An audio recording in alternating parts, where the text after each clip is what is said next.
constitution qui est née pour réconcilier le compatriote congolais à l'époque qui était en rébellion.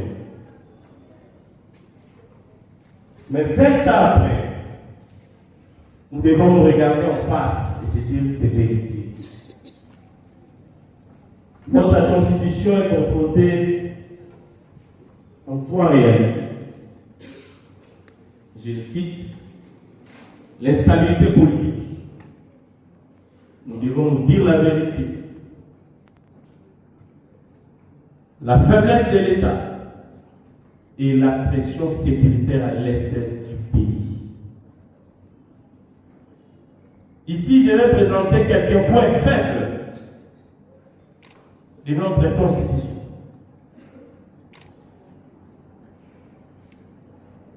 Je prends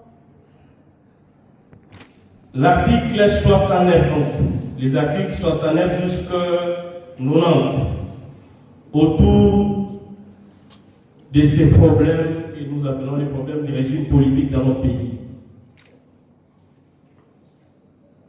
Nous avons un régime semi-présidentiel qui est peut-être mal assimilé aussi. Et aujourd'hui, nous nous confrontons avec ces problèmes de crise institutionnelle. Le président nomme un premier ministre,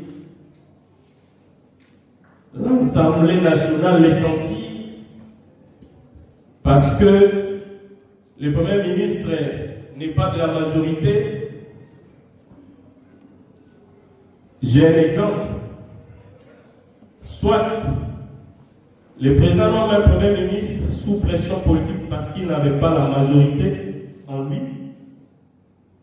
Le premier ministre nommé, il n'exécute pas les orientations venant du président de la République. Je prends l'exemple le plus récent de la coalition FCCTAS avec le premier ministre Ilunkama. Et la suite dans tout ça, c'est quoi? Nous entrons dans une crise. Est-ce que cet article a été vraiment bien élaboré? Est-ce qu'il faudra laisser cet article comme ça? Nous devons changer la Constitution. Deuxième point, c'est par rapport à l'article 220 de notre Constitution. L'article 220, moi je l'ai dit, ce verrouillage est tellement excessif. L'article 220 verrouille la forme de l'État, le mandat du président, même les droits fondamentaux. Je vais juste prendre un exemple peut-être un peu banal. L'article 220 empêche même de réviser l'article 6 qui parle du pluralisme des partis politiques, tout ça. Et aujourd'hui, dans notre pays, les partis politiques naissent comme des champignons. Aujourd'hui, si tu as un peu de moyens, au lieu de créer une entreprise, tout le monde aujourd'hui regarde seulement la politique. Au lieu de créer une entreprise, de donner les jeunes de l'emploi, nous créons plutôt les partis politiques. Et nous avons comme conséquence aujourd'hui, c'est vrai, nous sommes dans la politique, mais est-ce que nous avons réussi à donner de l'emploi à la jeunesse? Nous devons revoir tout ça. C'est pourquoi il est important de changer la Constitution. Je vais juste prendre les derniers points sur l'article 211 et 212 par rapport à la composition de la CENI, la Commission électorale indépendante.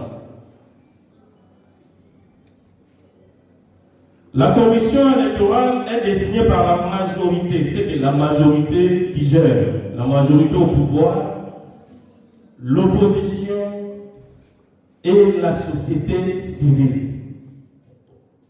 Mais vous le savez, c'est la majorité qui contrôle le processus électoral.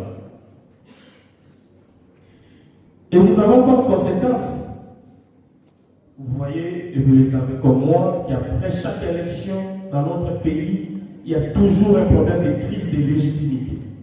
Vrai ou faux? Est-ce que nous devons laisser ces articles comme ça? Même pour ça, nous devons changer la Constitution. Nous avons assez de points ici où, mais le temps nous presse. Peut-être, moi je demanderai au honorable président de mettre une commission de réflexion autour du changement de la Constitution.